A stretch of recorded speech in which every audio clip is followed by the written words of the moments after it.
Hey everybody, Scott Lloyd with Racing for ALS. We're here at Charlotte Motor Speedway, one of our favorite places to go. Second track my brother and I ever came to, just a special place for us. We have been here with Jzilla. They've done an amazing job putting on their Under the Lights event again. And what's really cool about it is every year they raise money for us. This year they've raised right at $6,000. We're actually just a little bit over $6,000 raised. 100% of that going to our triple target funding. So thanks to James, thanks to the Jzilla crew. We really appreciate you all doing this. And speaking of Jzilla, we're going to be working with them.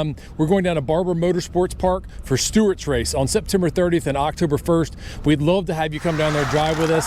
It's a fundraising event, so you can fundraise, and drive for free if you raise more than the fee. And again, all of it, 100% of it goes to help ALS research and ALS patients in need. So thanks again, Jzilla. Awesome job. And we're going to get back out on track now that the rain's done.